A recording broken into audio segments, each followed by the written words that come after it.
Welcome to Vanished Voices. We're your hosts. I'm Jenna. And I'm Shannon. On the night of August 21st, 2021, a group of family and friends walked through the dry brush on the Big Sandy Rancheria, which is a small 228-acre reservation. It's tucked into the Sierra Nevada foothills of Fresno County, California. This family, they had been searching for weeks. The Fresno County Sheriff's Office had told them they were looking too. They said that detectives had logged almost 1,000 hours. They said they chased down dozens of tips and checked dozens of locations. But none of that mattered now because the search party found what the sheriff's deputy hadn't: a body on private property along the 3700 block of Auberry Mission Road. Now, you're going to hate this part. It was only 25 yards away from her mother's front door. Okay, so how long had they been searching? Since August 8th is when they put in the first missing persons report. So a few weeks. Yep. And had she been there long? Sounds like it. So how do you miss? Of all the places. Okay, so let me step back.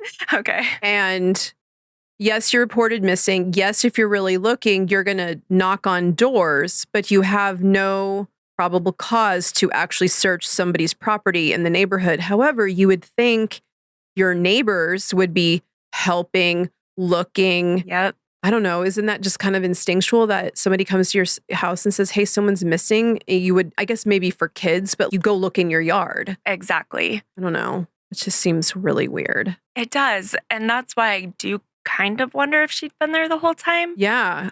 This feels like maybe, I don't know. Yeah. Now, if you're not able to picture what 25 yards is, that's roughly the distance from home plate to first base on a little league field. It's just not that far. The length of a swimming pool, close enough to hear someone call your name. Was the yard fenced? Was it a field? How did nobody see something? Was it acres? I mean, yes, because they're on the reservation. But still. Yeah, I'm curious if there was fencing because maybe you just accidentally walk over on private property. Maybe. Yeah. I don't know. Feels intentional. That feels, I don't know. If I heard that one of my neighbors was missing, you'd go look. I don't know. You'd kind of go look. Yeah. Well, obviously, unless you're the one that had something to do with it. So there we go. And that will come up again. Okay. So for 18 days, while investigators followed tips that took them all over Fresno County, Bessie Marie Walker, who was 27 years old, she was a mother of 3. She was a member of the Big Sandy Rancheria of Western Mono Indians, was right there. Her mother, Ruthie Ann Beecher, would later tell reporters what it was like to learn that her daughter had been found just steps from where she lived, where she slept, where she waited by the phone every night. She said, quote, "She was laying there like garbage." And this is the story of Bessie Walker, and it's a story of what happens when a young Indigenous woman disappears in a place where the systems built to protect her were never really built at all. Before we talk about who Bessie was, I want to talk a little bit about where she was, because the story can't be separated from where it happened. So Auberry, California, is a small unincorporated community in the eastern foothills of Western County. It's about 35 miles northeast of Fresno. It sits in an elevation of about 2,000 feet, and it's right where this flat farmland of the San Joaquin Valley begins to climb towards the granite peaks of the Sierra Nevada. It's the kind of place where the roads are narrow, the cell service gets spotty, and the nearest hospital is a 40-minute drive down a winding 2-lane highway. Yeah, that's small. And remote. Within Auberry, or just outside it really, sits the Big Sandy Rancheria, which is home to the Western Mono people, which are also known as the Manish. As of the 2010 census, the reservation had a population of 118 people. Wow, that is small. Yes, and there are only 495 that are enrolled tribal members. So most live outside of the reservation itself. Even that's a small It is. tribe. Mhm. Wow. And So that means everybody knew everybody. everybody knew everybody. To put it in perspective, the entire community where Bessie lived and died had fewer people than, say, an apartment building. Wild. So literally what you said, everybody knows everybody. I think my dorm in college was bigger than that. I think mine was too. I mean, we did have 4 people per little place, but still. I'm going to tell you why it was so small. The story of Big Sandy Rancheria is the kind that repeats itself across Indian country. So in 1909, the Bureau of Indian Affairs purchased 280 acres of land that was supposed to be held in a trust for the Big Sandy Band of Western Mono Indians. The idea behind this was to give the tribe this secure place to build homes, grow food, raise cattle, and to protect them from, as the government's own language put it, depredation by non-Indians, which I don't think I've ever read that in any of the research I've done yet. This is how it worked for about 50 years. Then, in 1958, Congress passed the California Rancheria Termination Act. And this act stripped federal recognition from 41 California rancherias, including Big Sandy. Basically, overnight, the tribe lost its status. It lost access to federal services. It lost access to government relationships that they'd been used to that happened all over the United States. And what this meant was that for the people who lived there. How do you do that? They purchased the land. Yeah. Do you remember? I guess, okay, so they canceled the services. They still got to keep the land, but still, I don't even know how you do that. There's another case we covered, Caitlin Kelly. This happened to the reservation that they were on as well in the same year. Wow. The plan that the BIA drew up for termination made no provisions for improving housing, water, sanitation, or irrigation. And all of those things were desperately needed at the time. The tribe approved the plan, but they were never informed of their rights, of any options. They didn't know what they were actually giving up. The termination happened right at the moment when the federal government was working on expanding programs designed to help tribes. So that's how they were going to pay for it, is you take away from some, right, to and put it, quote unquote, help the others and right. advertise it. Like, look how we're being. Exactly. To be able to say we're putting this money into these things without saying where it's coming from. And that means that while other communities were getting all of these resources, Big Sandy was cut off. The result was decades of substandard housing, poverty, unemployment, which led to substance abuse and low educational attainment. And according to the tribe's own historians, they said, quote, persisted to the present. I mean, yeah. I don't know how you break that cycle when you're cut off from everything. It wasn't until 1983 that a federal court restored the rancheria status. But really, by that point, the damage was done. I mean, that's like 30 years. Exactly. So a full generation. Yeah. Generations grew up with all of those resources taken away. The rancheria today, while it does operate the Mono Wind Casino, which is a small 10,000 square foot gaming facility, they have about 350 slot machines. Community is still tight-knit, but it's under-resourced. I imagine it's not a casino that's necessarily close to people. So if you choose to go there, you're probably taking a drive. Yeah. You have to really want to gamble. Yes. It feels like everything is really remote where they are.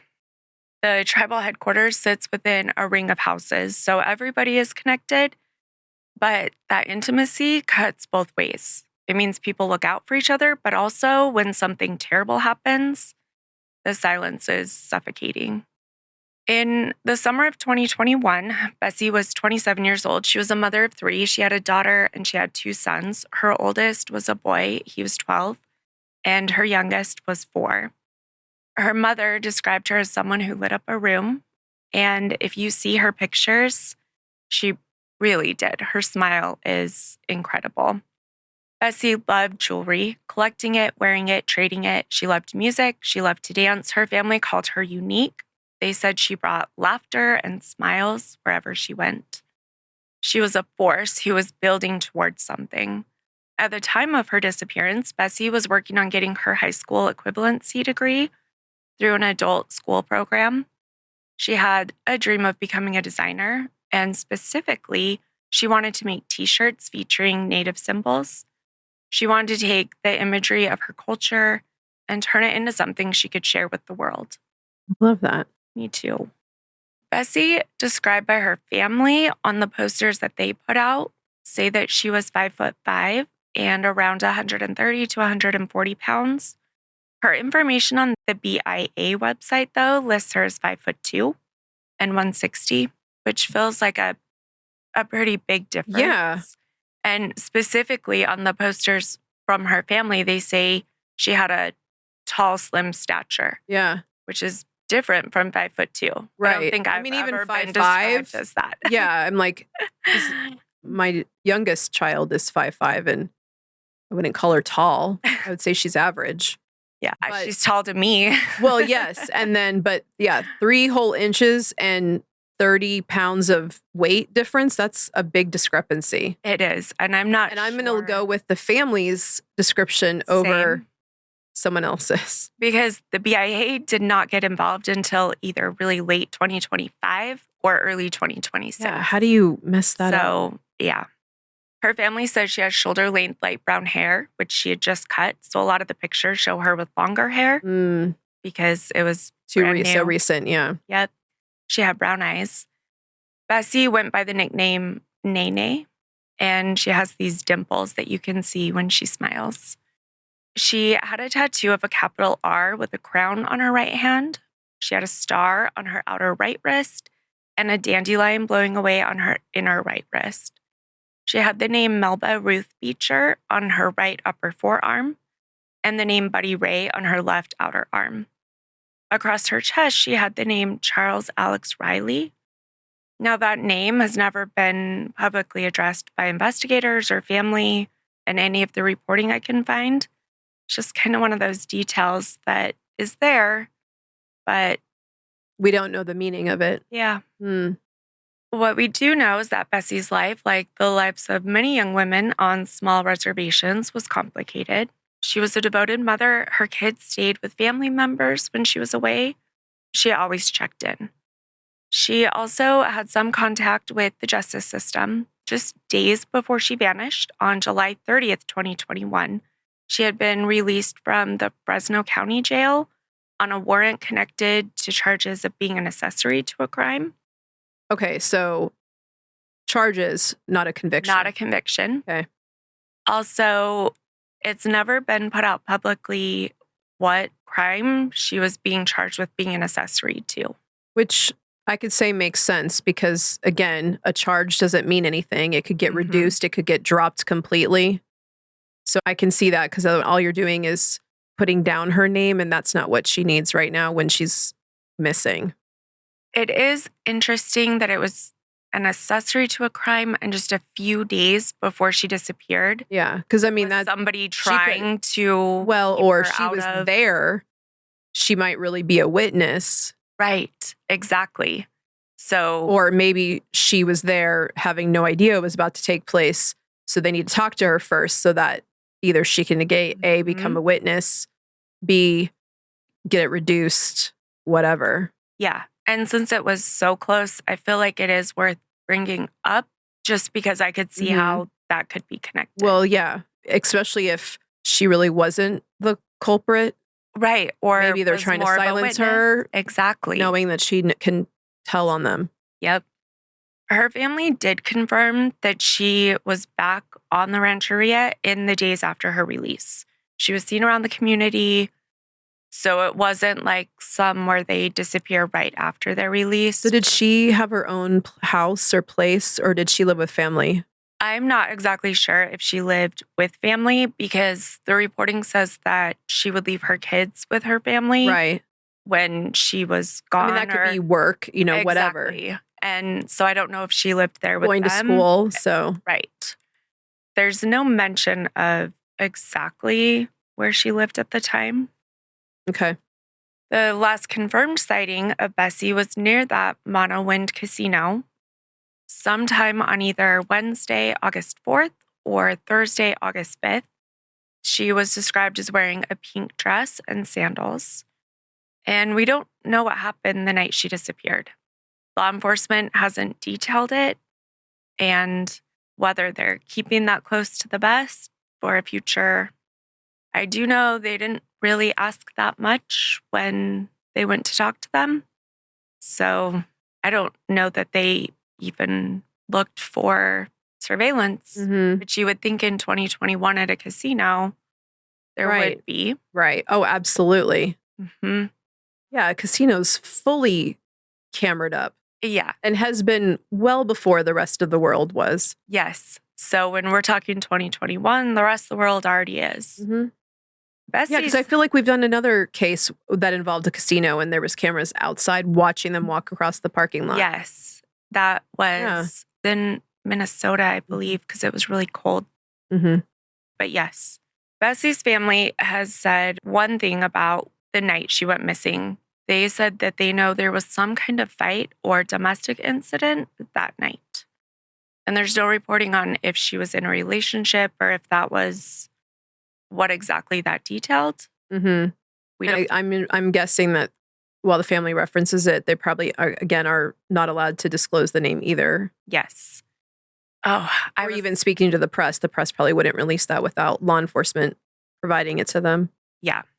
And really, most of the reporting is the dates and contact information. The family does reference it in interviews with the local media, but like we said, they've not put out any specifics, what the argument was about. So her purse, phone, never found? We know that after that night, there was no social media activity, no phone contact. Okay. But I wasn't able to find if they pinged her phone to see where she was or got phone records or anything like that, which is always so frustrating. Those are the details that I want to know that they did, even if they don't put out what they found. Right. I want them to have done all of those things.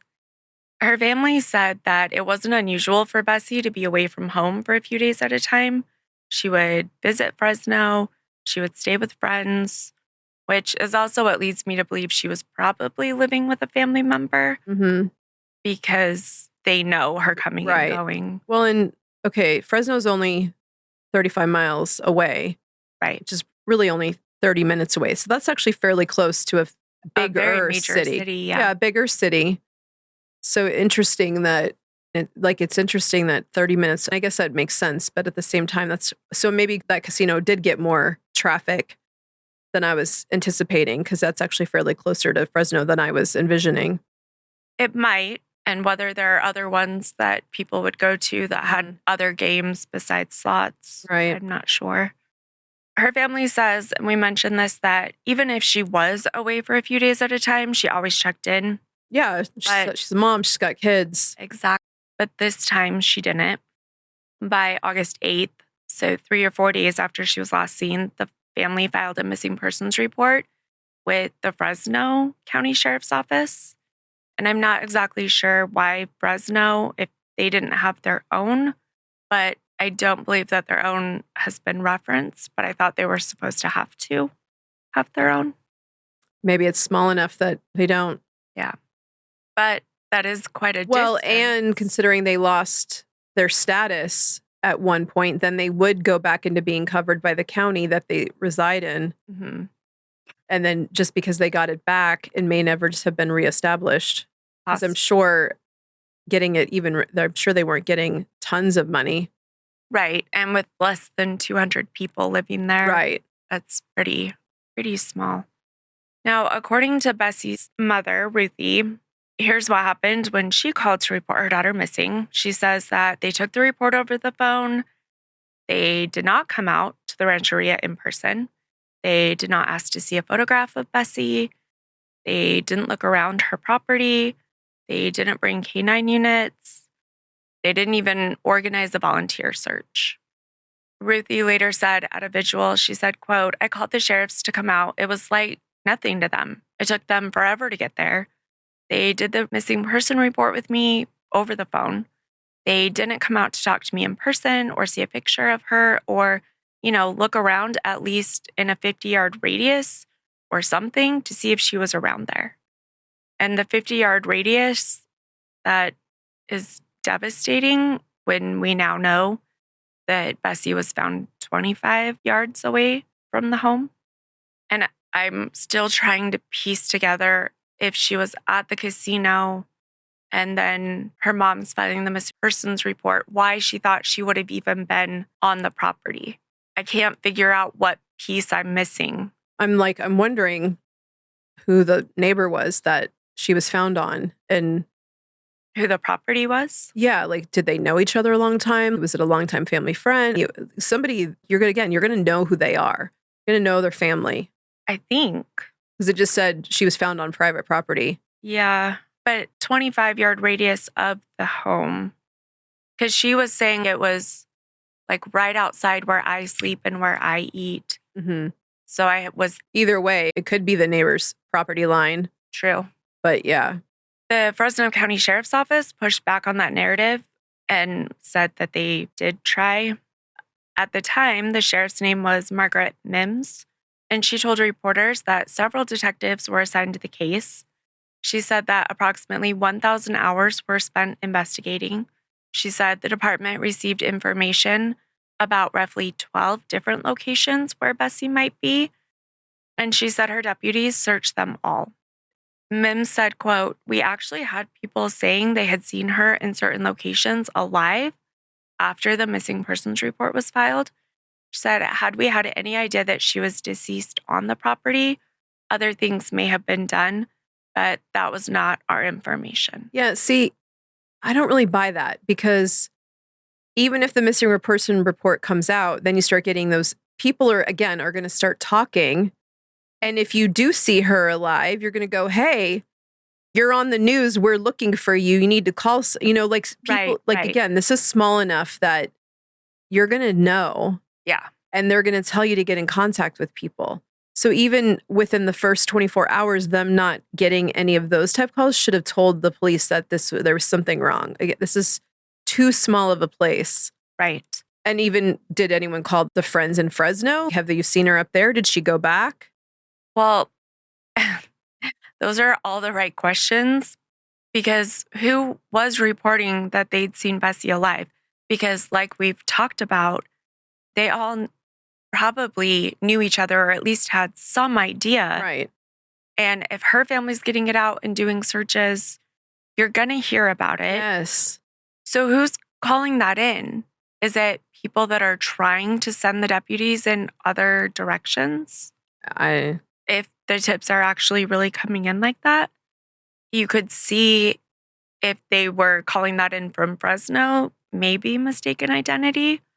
But it seems interesting that they had 12 tips in such a short amount of time that sent them to all other places except where she was. Right. And then even if they were coming in from when she was still alive, so they're accurate, that's your, how you go back and let's go through her day. Mm-hmm. Okay, we know she was here and then she was here and now she's here because that's when they saw her there and this stuff is lining up. I mean, that could be accurate.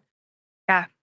But it should have led to I guess those tips could have all said they saw her on those places on the 6th or 7th or... Yeah. Yeah. And that also leads me to wonder if Bessie was alive somewhere and just hadn't come home and detectives are hearing that. Did that prevent them from doing that proximity search around the property if they're hearing that she's in Fresno or she's by the casino? I mean, that seems like simple phone calls to make. "Hey, casino, have you seen so-and-so?" Right. No. "Hey, one convenience store in our town, have you seen Bessie?" No. "Hey, maybe we have a grocery store in a town this small. Have you seen?" I mean, there's only so many places you can go. Exactly. And if none of those people have seen her, if she's not on surveillance anywhere, right, then you have to be searching areas like forests or fields, whatever it might be. A missing person search follows leads and reported sightings outward from the last known location. A potential homicide investigation starts with the scene closest to the person and then works its way out. So the family is saying that law enforcement was locked in on this missing person mode and looking for her as if she is in all of these locations and not this person might be a victim and looking for her with that kind of viewpoint. Mm. Her cousin, Paul Beecher, made a public plea while she was still missing. He says, quote, even if someone does know something and it's bad, call Anonymous to help find her. The family's looking day and night. I'm still struggling with how they didn't find her. I wish I could see a picture. I'm guessing that means they really didn't come to the house ever until they got called because the family found her. It's got to be. Because that just is wild. Right. And even, again, wouldn't you ask, like, have you looked around your property? Like, when I've lost something, I do attempt to go find it first before I enlist the help of other people. Right. And I remember my two kids, we had moved into a neighborhood, so we were new to the area, and it was the younger two, and I let them go play outside and there was a huge grass area across the street.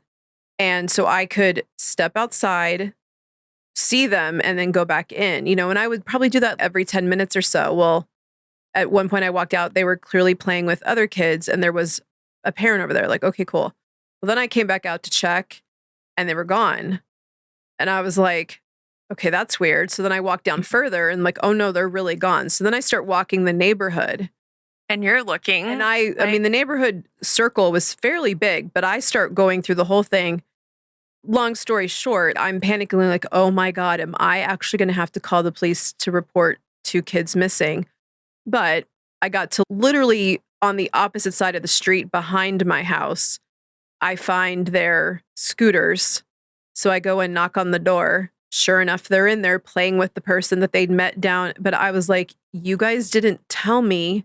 Right. You were coming here. I had no idea you need to leave now. And the mom was just like, oh, sorry. They said they could come. And I'm like, really? You believed a 5 and a 7-year-old? Like, they don't get to already make that had choice. Pre-permission? Like, no. Right. So yeah, I was a little annoyed, but more mad at them because they knew they should have came and told me, oh, you're going to go here. And what's like, yes, you can go over there and play. Right. I would be more than happy to give you permission. Forgot to do that. Yeah. Yep.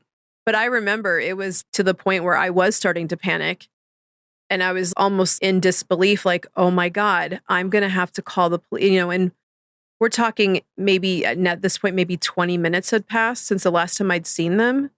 Yeah, they were just in the panic. Yeah, and they were just having a great old time playing with a new friend. No idea that your mom did apologize to me, but still, I was like, you believed a 5 and a 7-year-old saying that they were allowed to just go to your random house and I've never even met you before. Okay. Yeah, I don't think I would take two kids home with my. It was very be like, strange. no, we need to go talk to your mom first. Like, well, and that's the thing. The mom was there, so when she invited them back over to play, there was never I think she claimed that she said, "Will your mom?" They're like, "Oh yeah, she'll be fine," which is true, right? But I needed to know because I'm thinking you're still out in the right. I'm making eye contact the with water you basin area every few minutes, and like I walk out of the house, look, go back in, walk out of the house. Granted, I would every 10 minutes or so, but still, that was not fun. Full panic. Yeah. Yep. Real fast. Now we get to the night of August 21st, 2021. So 18 days after Bessie was last seen. And the family with friends had a search party. They were combing the area around the rancheria. They keep saying on my property and on private property, like depending on the reporting. So it's almost like they're not really saying whose property it was. Right. But I have the address. Yes, but I would think if it had been the mother's property, it would just be on our, so I feel like it was not their property, which is also why they probably did look in their own I'm sure yard. they did. Yeah. Yeah. And just now because at that point you're getting desperate. You're just going to do anything and everything. Because Right. I walked the entire neighborhood Mhm. looking, scouring, listening for kid voices, and no, nothing until I found their scooters. And they weren't even at the end of a driveway. They were up by the front door. So I had to really look and see them. And then I'm like, wait, aren't those my scooters? And I get up and sure enough, they were. Ah, So yeah, but I can understand. Yes, the mom is constantly calling the police looking for updates. She would have already searched her yard. yeah. So that's again why I'm thinking even if it was only 25 yards away, it was on somebody else's private property, which is why they keep using that phrasing. Yes, because this quote from one of the things is a piece of private property on this road, but 25 yards away from the family home. Mm-hmm. So they probably had to get permission. So on private property along the 3700 block of Auberry Mission Road, which is 25 yards from the family home, they found a body. They called the Fresno County Sheriff's Office. Deputies responded. Detectives and the crime scene unit arrived to collect evidence. And the body was identified as Bessie Marie Walker. She was right there the whole time. Through every one of those 12 tip-driven searches, through every one of the supposed sightings of her alive, through every phone call that Ruthie made to the sheriff's office asking for updates, she was 25 yards away. The Fresno County Coroner's Office performed an autopsy the following Monday, so August 23rd. The official cause of death was undetermined. So specifically, not natural causes, not accidental, not suicide, and not homicide, but undetermined. And to this day, we're nearly 5 years later, the ruling has not changed. Now, despite the coroner ruling it an undetermined finding, the Fresno County Sheriff's Office has consistently classified Bessie's death as suspicious. So, two positions. On the one hand, we can't determine how she died, but also we do think something happened to her. And those have existed side by side for years. The most likely explanation for this is decomposition. Bessie's body was outdoors on the ground in the Central California foothills in August. Daytime temperatures at that time routinely hit 100 degrees or higher in midsummer. And after 16 to 18 days of exposure, the conditions of her remains may have made it impossible for the pathologist to determine a definitive mechanism of death, meaning that they couldn't say with medical certainty how she died, even though all of the other circumstances strongly suggest foul play. And I'm also guessing that whatever investigators observed at the scene, whether it was the position of the body, presence or absence of certain evidence, whatever all of that was, had to be the thing that pointed them towards homicide, even without forensic proof. Leaving it undetermined also allows it to not be closed. Right. And maybe, again, strategy. I don't know, you could probably still label it as a homicide, but that may be the one key piece that they could get if they could get a confession or that the person could describe, okay, well, this is what I did. And then that lines up with what happened as a way to prove. Right. We have seen that in other cases where they don't specifically put out cause of death or manner of death because they're using that in the future. On Monday, August 23rd, so 2 days after Bessie was found, family and friends gathered outside the Fresno County Sheriff's Office in downtown Fresno. They carried signs, they sang, they sounded a ceremonial drum. They wore bandanas with the letters MMIW. Her sister, Ruby, stood with her 2 young children. They held a handmade pink sign with yellow glued-on letters that read, "Justice for Bessie." Her sister told reporters, "Nobody talks about it anymore. The sheriffs don't tell us anything. Why wasn't more done?" And all of this is happening in August of 2021. We know 3 weeks later is when the case of Gabby Petito was everywhere. And they're watching this. Bessie's family is watching every major news network in the country. All of them coming up with wall-to-wall coverage, every development, every twist, every for lead. days. Yes, all of it treated as breaking news. We know that Gabby was found 8 days after being reported missing. Her fiance quickly identified as a suspect. The FBI mobilized massive resources. And Bessie's case, nothing. Barely any news coverage outside of a handful of local Fresno area news reports. We know the BIA didn't get involved until either really late 2025 or early 2026. Obviously, FBI, nothing else. No other organizations were involved in 2021. They had a rally in Bessie's honor outside a local Fox station in the Bay Area. And it included organizers from a social justice group, which is CURYJ. And they made the comparison explicit. Co-founder George Galvis told the crowd, quote, "We're here to denounce the racism and erasure of Black, Indigenous, and people of color. We're not saying that it's not good to investigate Gabby Petito. What we're saying is Black and Indigenous women deserve the same level of investigation, and they deserve the same attention for the media."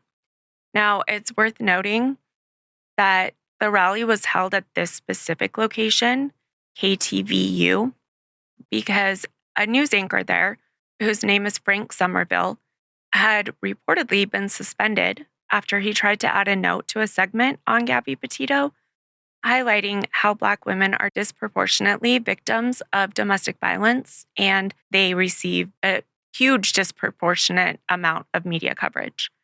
And the station wouldn't let him and also suspended him. Wow. So the rally was held there very intentionally. And I had not heard about Frank Somerville before researching Bessie's case. After the initial rallies and very brief local coverage, Bessie's case largely went quiet. The family has never stopped pushing. In April of 2022, Valley Crime Stoppers posted a $10,000 reward for information. They combined an $8,000 private donation with their pre-existing $2,000 offer, and that reward stands to this day. The investigation produced no arrests. There were no named suspects, no public updates about anything found at the scene, any progress on the case, really nothing. Bessie's mom has continued to speak publicly, and she said something that should trouble anyone who believes that families of victims should be protected and not punished. She said that sheriff's deputies after this harassed her. I mean, yep. I want to say I'm shocked, but I'm not. No. She said that they would pull her over and give her problems because of what she was saying and speaking out about the response to Bessie being missing and then the investigation that followed. And, that is her account. But again, it isn't shocking, even though it should be.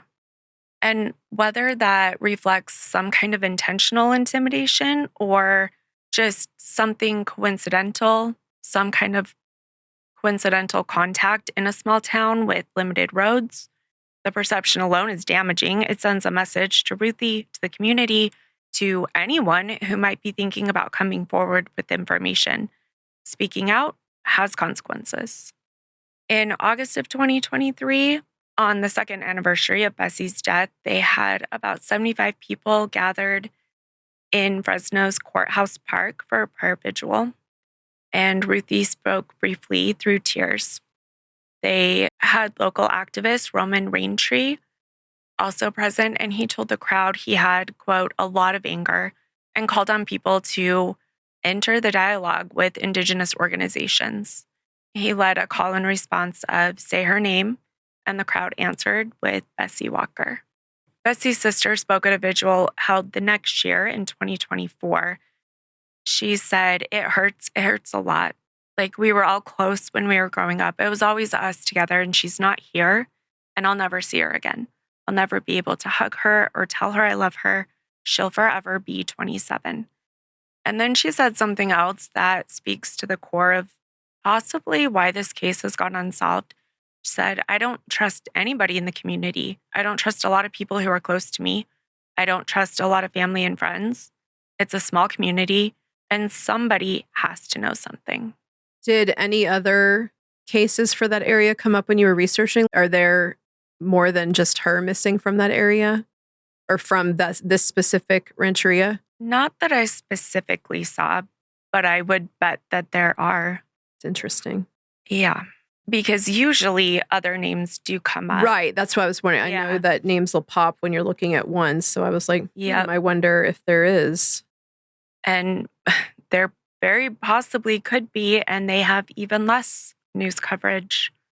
The biggest question in this case, who is responsible? Because Bessie's sister is right. In a community of 118 people, someone knows. And there's a phrase that you'll hear in MMIW advocacy. It's no more stolen sisters. It refers to the thousands of Indigenous women who have been taken by violence, by indifference, by a system that wasn't built to see them. But the thing is, Bessie wasn't taken to some far off place. She wasn't moved across state lines or hidden in a remote wilderness. She was right there. And in some ways, that makes her case even more devastating because it means that whoever did this didn't need to run. They didn't need to hide her. They just needed to wait. Wait for the system to look the other way, the way it seems to usually. The Urban Indian Health Institute found that 95% of MMIW cases that they have identified have not been covered by mainstream media. 95%. And they're counting Bessie as one of the 5% that got any coverage at all. Oh, wow. And it is so limited. It is limited to a handful of local reports. And even then, the information doesn't necessarily match what her family has put out. Yeah, that's the part that I'm like, how do you have it wrong when they're right there? Yep. Ask them. Providing it, have been saying it, searching for, like. Yes. We mentioned the BIA finally got involved in Bessie's case, but it was nearly 5 years after her death. Tips can be submitted to the BIA by email, and we'll list the email and the phone number. You can also text. If you text BIAMMU to 847-411, you can submit tips that way. There is currently that $10,000 reward through Valley Crime Stoppers, and there's a separate $5,000 reward, I believe, through Fresno County. And they do put out on some of the information that you can receive both by submitting tips to both separately. So we'll list how to contact Valley Crime Stoppers or Detective Jose Diaz, who is in charge of Bessie's case. If you know something, even if you think it's small, please call. We say it all the time. Nothing is too small. It might just be that one thing that they need. Bessie's mother said something at the 2-year vigil that I haven't been able to stop thinking about. She said, I can't understand how someone could live a day of their life having done this to somebody, seeing how her family's hurting and her children, because Bessie's children are growing up without their mother. Her oldest son is 17 now, and Ruthie is growing older without knowing what happened to her daughter. 25 yards, that's how close Bessie was, and somehow it wasn't enough.